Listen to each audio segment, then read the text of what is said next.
ನೀವು ನೋಡ್ತಾ ಇದ್ದೀರಾ ಸುವರ್ಣ. ಬದುಕಿನ ಭಾವಲಹರಿ ಅಮೃತವರ್ಷಿಣಿ, ಧರಣಿಗೆ ಜೀವಧಾರೆ ಅಮೃತವರ್ಷಿಣಿ. ಇಲ್ಲಿ ಗೋಡೆಗೆ ಹಣೆ ಚುಚ್ಕೊಂಡು ಅಳ್ತಾ ಇದ್ದೀನ? ಹೀಗೆಲ್ಲ ವರ್ಷನ್ ಹೇಳ್ತೀಯಲ್ಲ, ಅವಳಿಗೆ ನಮ್ಮ ಮೇಲೆ ಗೌರವ ಎಲ್ಲಿಂದ ಬರುತ್ತೆ? ಹೆತ್ತವಳು ಮಗಳಿಗೆ ಹೀಗೇನಾ ಹೇಳ್ಕೊಡೋದು? ಅದಕ್ಕೆ ನಿನ್ ಸಹವಾಸನೆ ಬೇಡ ಅಂತ ನಿನ್ ಸಂಬಂಧನ ಕಡ್ಕೊಂಡಿದ್ದು. ದೇಸಾಯಿ ಮನೆ ಸರ್ವನಾಶ ಆಗ್ಲಿ ಅಂತ ಹೇಳಿದ್ಯಲ್ಲ, ಹಾಗೆ ಹೇಳ್ಬೋದಾ ಅಂತ ಒಂದು ಸಲ ಆದ್ರೂ ಯೋಚನೆ ಮಾಡಿದ್ಯಾ? ಈಗ ನಿನ್ ಮಗಳು ದೇಸಾಯಿ ವಂಶಕ್ಕೆ ಸೇರಿದವಳು. ಅವಳಿಗೆ ಹುಟ್ಟೋ ಮಗು ಈ ವಂಶದ ಕುಡಿ. ವಿನಯ್ಗೇನಾದ್ರೂ ಆದ್ರೆ ನಿನ್ ಮಗಳ ಸೌಭಾಗ್ಯ ಏನಾಗುತ್ತೆ ಅಂತ ಯೋಚನೆ ಮಾಡಿದ್ಯಾ?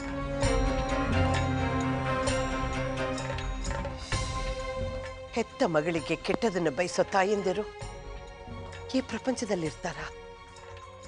ಅಯ್ಯೋ, ಹಾಗೆಲ್ಲ ಹೇಳ್ಬಿಡಿ ಶಕುಂತಲಾ ದೇವಿಯವರೇ.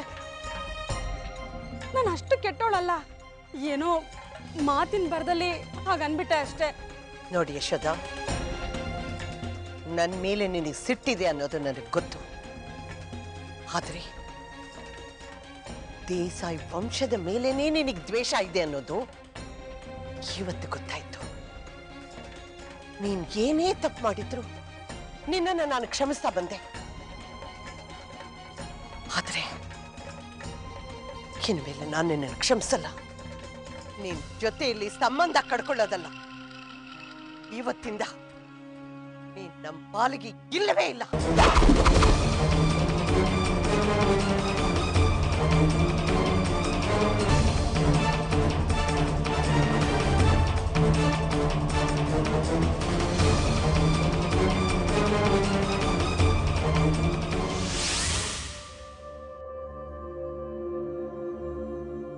ಇನ್ಸ್ಪೆಕ್ಟರ್, ಈ ಸಲ ಏನೋ ACPಯಿಂದ ನಾವೆಲ್ಲ ಬಚಾವಾದ್ವಿ. ಆದರೆ ಪ್ರತಿ ಸಲ ಇದೇ ರೀತಿ ಅವ್ರನ್ನ ಏಮಾರ್ಸಕ್ಕಾಗೋಲ್ಲ.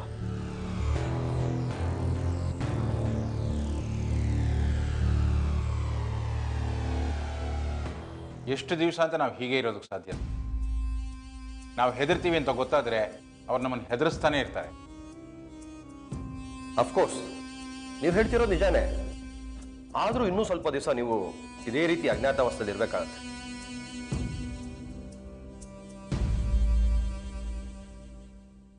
ಬಿಸ್ನೆಸ್ಸಲ್ಲಿ ಲಕ್ಷಾಂತರ ರೂಪಾಯಿ ಲಾಸ್ ಆಗ್ತಿದೆ ಸರ್. ಫ್ಯಾಕ್ಟ್ರಿಲಿ, ಆಫೀಸಲ್ಲಿ ಏನು ನಡೀತಾ ಇದೆ ಗೊತ್ತಾಗ್ತಾ ಇಲ್ಲ. ಮನೇನ ಒಂದು ಹೆಂಗಸಿನ ಸೂಪರ್ದಿಗೆ ವಹಿಸ್ಬಂದು ಯಾರು ನುಗ್ಗಿ ಲೂಟಿ ಮಾಡಿದ್ರು ಕೇಳೋರಿಲ್ಲ. Our system has collapsed. ಇನ್ನು ಎಷ್ಟು ದಿವಸ ಅಂತ ಹೀಗೆ ಒದ್ದಾಡ್ತಿರ್ಬೇಕು ನಾವು? ಏನ್ ಮಾಡಬೇಕು ಅಂತ ಹೇಳಿ ಸರ್. ನೋಡಿ, ನನ್ನ ದೃಷ್ಟಿಯಲ್ಲಿ ಜೀವಕ್ಕಿಂತ ದೊಡ್ಡದು ಯಾವುದೂ ಇಲ್ಲ.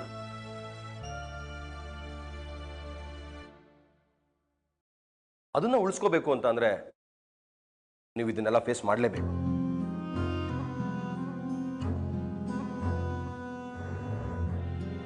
ನೋ, ಮೊದಲು ನಮಗೂ ಹಾಗೆ ಅನ್ನಿಸ್ತಾ ಇತ್ತು. ಮೌಲ್ಯ, ನ್ಯಾಯದ ಮುಂದೆ ಜೀವ ಏನು ದೊಡ್ಡದಲ್ಲ ಸರ್. ಎಲ್ಲ ಐಡಿಯಾಸ್ನು ಕೊಂದು ಹಾಕಿ ಜೀವಕ್ಕೆ ಹೆದರ್ಕೊಂಡು ಹೇಡಿಗಳ ಥರ ಎಚ್ಚರಿಸ್ತಾ ಇರ್ಬೇಕು ನಾವು. ಅದಕ್ಕೆ ನಾನು ನಮ್ಮತ್ತಿಗೆ ಒಂದು ತೀರ್ಮಾನಕ್ಕೆ ಬಂದಿದ್ದೀವಿ.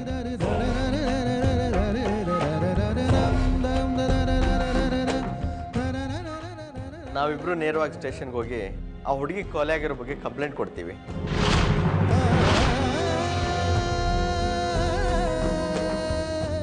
ಅದು ಲೋಯರ್ ಲೆವೆಲಲ್ಲಿ ಆಗಲ್ಲ.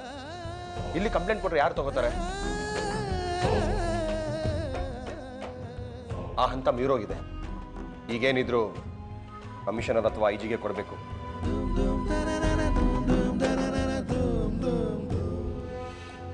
ಹಾಗೊಂದು ವೇಳೆ ನೀವು ಕಂಪ್ಲೇಂಟ್ ಕೊಟ್ಟರು ನಿಮ್ಮನ್ನೇ ಟಾರ್ಗೆಟ್ ಮಾಡ್ತಾರೆ. ನೀವೆಲ್ಲಿದ್ದೀರಾ ಅನ್ನೋದು ಅವ್ರಿಗೆ ಗೊತ್ತಾಗೋಗುತ್ತೆ.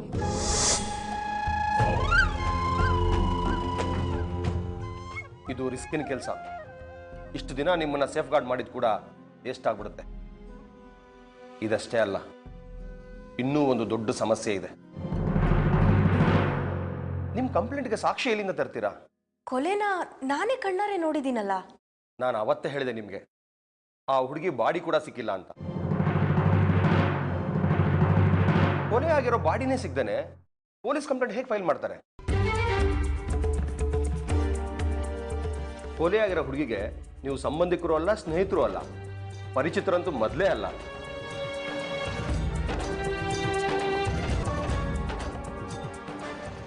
ಹಾಗಿದ್ಮೇಲೆ ನೀವು ಸತ್ಯನ ಹೇಳ್ತೀರಂತ ಏನು ಗ್ಯಾರಂಟಿ?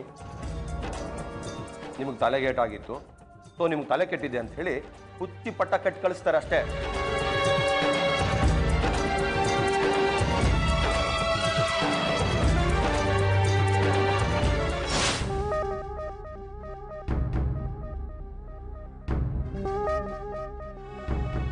ಅಲ್ಲಿ ಏನು ಅನಾಹುತ ಆಯ್ತೋ ಏನೋ, ಯಾರು ಫೋನೇ ಮಾಡಿಲ್ಲ.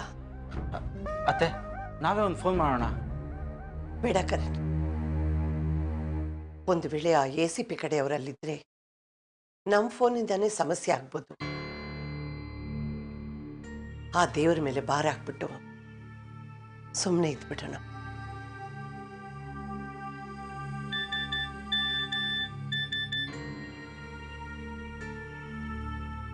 ಕರಣ್, ವಿನಯಿಂದ ಮೆಸೇಜ್ ಬಂದಿದ್ರು.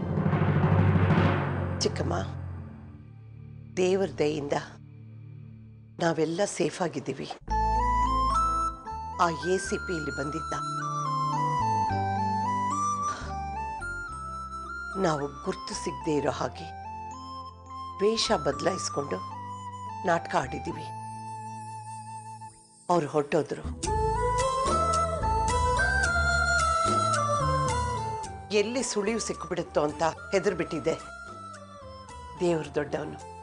ಹೌದು ಅತ್ತೆ, ಒಂದು ಗಂಡಾಂತರದಿಂದ ಎಲ್ಲರೂ ಬಚಾವಾದಂಗಾಯ್ತು. ಈಗೇನೋ ಬಚಾವಾಗ್ಬಿಟ್ಟಿದ್ದೀವಿ. ಮತ್ತೆ ಯಶೋಧ ಯಾವ ಇಕ್ಕಟ್ಟಲ್ಲಿ ನಮ್ಮನ್ನು ಸಿಗಿಸ್ತಾಳೋ ಏನೋ. ನಿಮ್ಮ ಚಿಕ್ಕಮ್ಮನ ಬಗ್ಗೆ ಹೀಗೆ ಮಾತಾಡ್ತಿದ್ದೀನಿ ಅಂತ ಬೇಜಾರು ಪಟ್ಕೊಬಿಡಪ್ಪ. ಅವಳಿಗೆ ಸ್ವಲ್ಪನೂ ಜವಾಬ್ದಾರಿನೇ ಇಲ್ಲ. ನಿನ್ನ ಚಿಕ್ಕಮ್ಮನಿಗೆ ಈಗ ನನ್ನ ಮೇಲೆ ತುಂಬ ಸಿಟ್ಟು ಬಂದಿರುತ್ತೆ. ಆ ಕೋಪದಲ್ಲಿ ಏನಾದರೂ ಮಾಡಿದ್ರೂ ಮಾಡ್ಬೋದು. ಯಾವುದಕ್ಕೂ ನೀವಿಬ್ರು ಅವಳ ಮೇಲೆ ಒಂದು ಕಣ್ಣಿಟ್ಟಿರಿ. ಸರಿ ಅತ್ತೆ.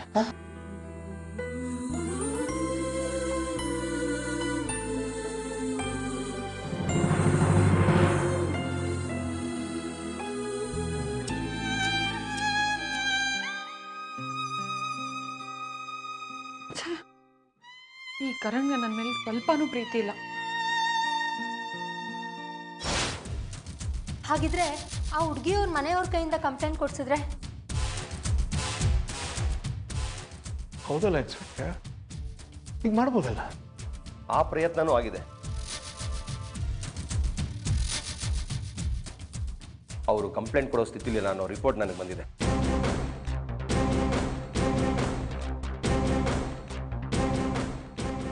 ನಾನು ಪದೇ ಪದೇ ಹೋಗಿ ಒತ್ತಾಯ ಮಾಡ್ತೀನಿ ಅಂತ ಅವ್ರ ಮನೆನೇ ಚೇಂಜ್ ಮಾಡಿಬಿಟ್ಟಿದ್ದಾರೆ.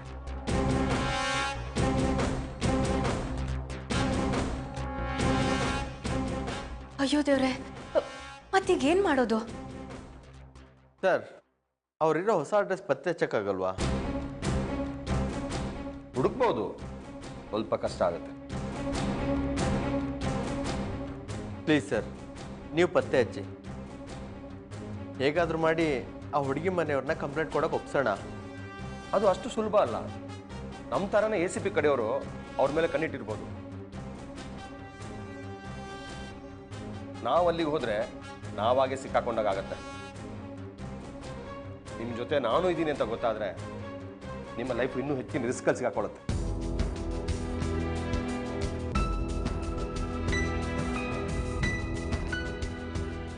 ಸರ್, ಆ ಹುಡುಗಿ ಮನೆನ ಪತ್ತೆ ಮಾಡಿ. ಎಷ್ಟು ದಿವಸ ಅಂತ ಹೀಗೆ ಏಡಿಗಳ ಥರ ಅಡ್ಕೊಂಡಿರೋದು.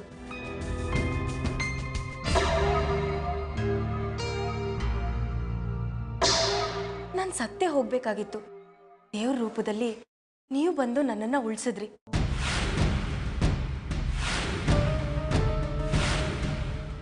ಬಹುಶಃ ಆ ಹುಡುಗಿಗೆ ನ್ಯಾಯ ಕೊಡಿಸ್ಬೇಕು ಅಂತಾನೆ ಆ ದೇವರು ನನಗೆ ಜೀವದಾನ ಮಾಡಿದ್ದಾನೆ. ಇದೆಲ್ಲ ಆ ದೇವ್ರ ಪ್ರೇರಣೆನೆ. ದಯವಿಟ್ಟು ಆಗಲ್ಲ ಅನ್ಬೇಡಿ. ನಮ್ಮ ಪ್ರಯತ್ನ ನಾವು ಮಾಡೋಣ, ಧೈರ್ಯವಾಗಿ ಮುನ್ನೋಗೋಣ.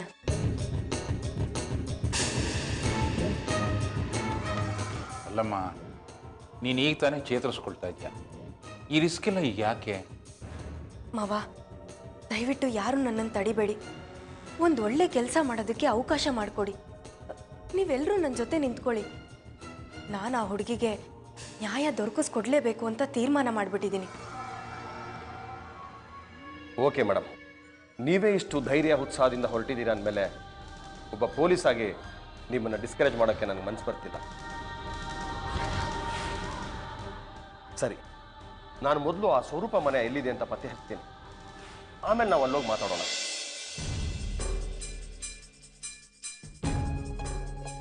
ಸರಿ, ನಾನು ಬರ್ತೀನಿ.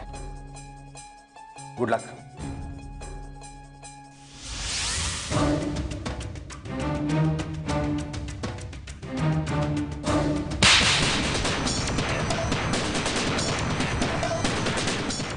ಇಡಿಯಟ್, ರಾಂಗ್ ಇನ್ಫಾರ್ಮೇಶನ್ ಕೊಟ್ಟು ತಮಾಷೆ ನೋಡ್ತೀಯಾ? ಏನು ಅನ್ಕೊಂಡಿದ್ಯಾ? ಇಲ್ಲ ಸರ್, ನಾನು ಕೊಟ್ಟಿರೋ ಇನ್ಫಾರ್ಮೇಷನ್ ಸರಿಯಾಗೇ ಇತ್ತು. ಆ ಯಶೋಧ ಅನ್ನೋ ಹಿಂಗಸ್ಗೆ ರಾಜೀವ್ ನಗರದಿಂದಲೇ ಫೋನ್ ಬಂದಿದ್ದು ಸರ್. ಏಯ್ ಗೌಡ್ರೆ, ಹೇಳ್ರಿ ಅವ್ನಿಗೆ, ಹೇಳ್ರಿ ನಾವೇ ಪರ್ಸನಲ್ ಆಗಿ ಹೋಗಿದ್ವಿ ಅಂತ. ಐ ಆ ಫೋನ್ ಬಂದಿದ್ದ ಕಡೆ ಯಾರು ಇರ್ಲಿಲ್ಲ. ದೇಸಾಯಿ ಫ್ಯಾಮಿಲಿ ಅವ್ರು ಯಾರು ಇರ್ಲಿಲ್ಲ. ಅಲ್ಲಿ ಯಾರೋ ಹಳ್ಳಿ ಜನ ಇದ್ರು, ಕೋಳಿಗೋಸ್ಕರ ಕಿತ್ತಾಡ್ತಾ ಇದ್ರು. ದೇಸಾಯಿ ಫ್ಯಾಮಿಲಿ ಅವ್ರು ಕೋಳಿ ಜಗಳ ಮಾಡ್ತಾರಾ? ಇಲ್ಲ ಸರ್, ಆ ಹೆಂಗಸ್ ಮಾತಾಡೋದನ್ನ ನಾನೇ ಕಿವಿಯಾರೆ ಕೇಳಿದ್ದೀನಿ. ಅವರು ದೇಸಾಯಿ ವಂಶ ಅಂತಿದ್ರು. ಅವ್ರಿಗೆ ಖಂಡಿತ ದೇಸಾಯಿ ವಂಶದ ಬಗ್ಗೆ ಗೊತ್ತಿರುತ್ತೆ. ಬದುಕಿನ ಭಾವಲಹರಿ ಅಮೃತವರ್ಷಿಣಿ. ಏಯ್, ಅಲ್ಲೇ ಇದ್ದು ಏನಾದ್ರು ಸುಳಿವು ಸಿಗುತ್ತೆ ಅಂತ ಇನ್ಫಾರ್ಮೇಶನ್ ಕೊಡು, ಹೋಗು. ಇಲ್ಲ ಸರ್, ನಾನು ಮತ್ತೆ ಅಲ್ಲಿ ಹೋದ್ರೆ ಅವ್ರು ಹುಷಾರಾಗ್ಬಿಡ್ತಾರೆ. ಈಗಾಗಲೇ ಆ ಕೆಲಸದೊಳಗೆ ನನ್ನ ಮೇಲೆ ಅನುಮಾನ ಬಂದಿದೆ. ನೋಡ್ರೆ, ಅವ್ನು ಹೇಳ್ತಿರೋದು ಸರಿ. ನಿನ್ನಿಂದ ಏನು ಕೆಲಸ ಇಲ್ಲ, ಪ್ರಯೋಜನ ಇಲ್ಲ. ನಡಿ ನಡಿ, ಹೋಗು.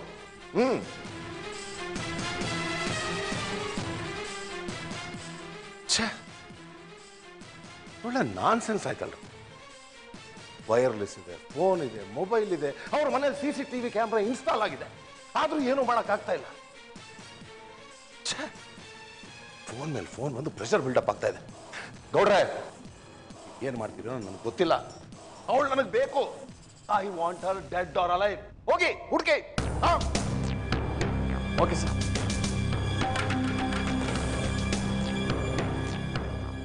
ಎಲ್ಲಿರ್ಬೋದು ಅಮೃತ ದೇಸಾಯಿ? ಎಲ್ಲಿರ್ಬೋದು? ಎಲ್ಲಿದ್ದಾಳೆ ಅಮೃತ ದೇಸಾಯಿ?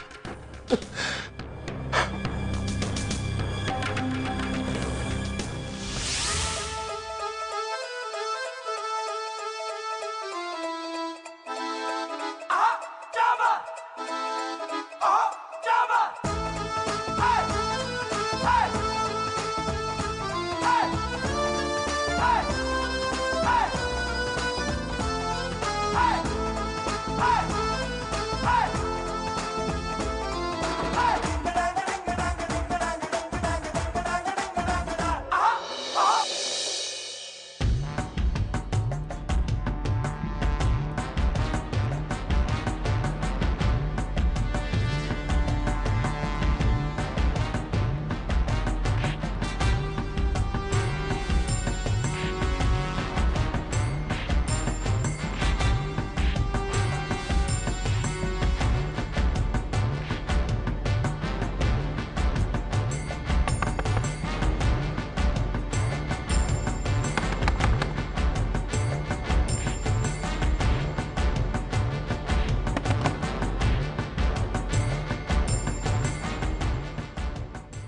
ಯಾರು ನೀವು?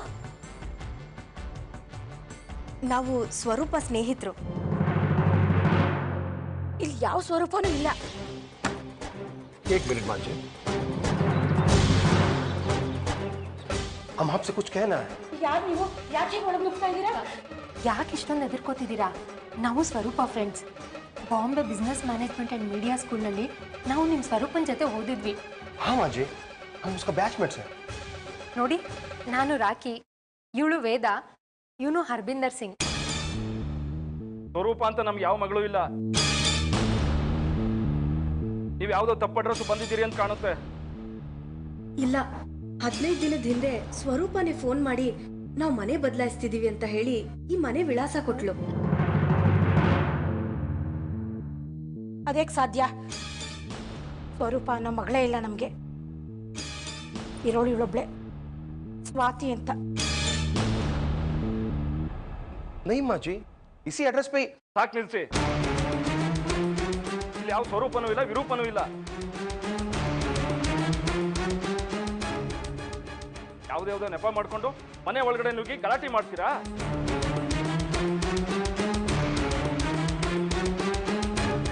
ನಡೀರಿ ಆಚೆ. ಏನ್ ನೋಡ್ತಾ ಇದ್ದೀರಿ?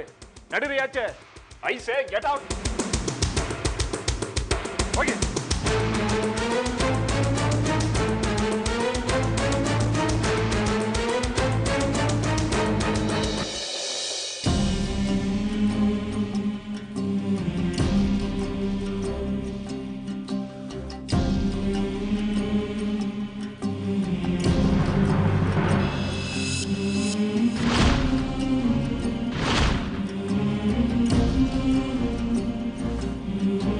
ಬದುಕಿನ ಭಾವಲಹರಿ ಅಮೃತವರ್ಷಿಣಿ. ಸರ್, ಅವರು ಸುಳ್ಳು ಹೇಳ್ತಿದ್ದಾರೆ. ಅದು ನನಗೂ ಗೊತ್ತು. ಸ್ವರೂಪ ಇವ್ರ ಮಗಳೇ ಅನ್ನೋದಕ್ಕೆ ನನಗೆ ಸಾಕ್ಷಿ ಸಿಕ್ತು. ಸಾಕ್ಷಿನ? ಏನು ಸಾಕ್ಷಿ? ನಾನು ತಿರುಗಿ ನೋಡಿದಾಗ ಅವ್ರ ತಾಯಿ ಕಣ್ಣಲ್ಲಿ ನೀರು ಹಾಕೊಂಡು ಒಳಗಡೆ ಹೋದ್ರು. ಅಷ್ಟೇ ಅಲ್ಲ, ಇಲ್ಲಿ ನಿಂತಿರೋ ಗಾಡಿ ಮೇಲೆ ಸ್ವರೂಪ ಸ್ವಾತಿ ಅಂತ 2 ಹೆಸರಿದೆ. Very good. ನೀವು ತುಂಬ ಬ್ರಿಲಿಯಂಟ್. ಆದರೆ ಅವರಾಗೆ ಒಪ್ಕೊಳ್ಳದೆ ನಾವೇನು ಮಾಡೋಕ್ಕಾಗಲ್ಲ. ಹೌದು ಸರ್, ಅವ್ರ ಮಗಳ ಬಗ್ಗೆ ಹೇಳಕ್ಕೆ ಎದುರ್ಕೋತಿದ್ದಾರೆ. ಇನ್ನು ಕಂಪ್ಲೇಂಟ್ ಕೊಡ್ತಾರಾ? ನೀವು ಡಿಸಪಾಯಿಂಟ್ ಆಗಬೇಡಿ, ಏನಾದರೂ ಮಾಡೋಣ. ಬನ್ನಿ.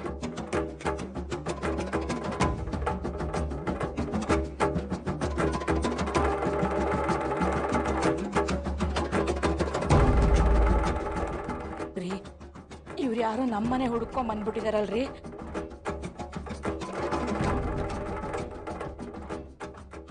ಯಾರಿಗೂ ಸುಳಿ ಸಿಕ್ಬಾರದು ಅಂತ ಹಳೆ ಮನೆ ಚೇಂಜ್ ಮಾಡಿ ಇಲ್ಲಿಗೆ ಬಂದ್ರು. ಇಲ್ಲೂ ನಮ್ಮನ್ನ ನೆಮ್ಮದಿ ಆಗಿರೋದಕ್ಕೆ ಬಿಡ್ತಿಲ್ಲ. ಇವರು ನಮ್ಮ ಸ್ವರೂಪನ ಸ್ನೇಹಿತರು ಅಂತ ಹೇಳ್ಕೊತಾ ಇದಾರಲ್ಲ. ಸಾಧ್ಯನೇ ಇಲ್ಲ. ಅಕ್ಕ ನಂಗೆ ಅವಳ ಫ್ರೆಂಡ್ಸ್ ಫೋಟೋನೆಲ್ಲ ಮೊಬೈಲಲ್ಲಿ ತೋರಿಸಿದ್ಲು. ಇವ್ರ 3 ಜನರಲ್ಲಿ ಯಾರೊಬ್ರು ನಾನು ನೋಡಿಲ್ಲ. ಇವ್ರು ಯಾರೋ ಅಕ್ಕನ ಫ್ರೆಂಡ್ಸ್ ಅಲ್ಲ.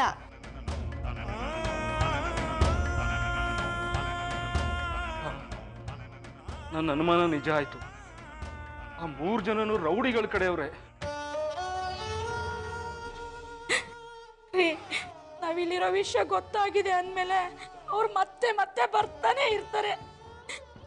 ಒಬ್ಬ ಮಗಳನ್ನ ಕಳ್ಕೊಂಡ್ಬಿಟ್ಟು ಇರೋ ಇನ್ನೊಬ್ಬ ಮಗಳನ್ನಾದ್ರೂ ಉಳಿಸ್ಕೊಳ್ಳೋಣ. ನಾವ್ ಈ ಊರ್ನ ಬಿಟ್ಟೆಲ್ಲರೂ ದೂರ ಹೊಟ್ಟೋಗೋಣ. ಎಲ್ಲಿಗೆ ಅಂತ ಹೋಗ್ತೀರಾ? ಅಲ್ಲಿಗೂ ಅವ್ರು ಬರಲ್ಲ ಅಂತ ಅಷ್ಟು ಖಚಿತವಾಗಿ ಹೇಗೆ ಹೇಳ್ತೀರಾ?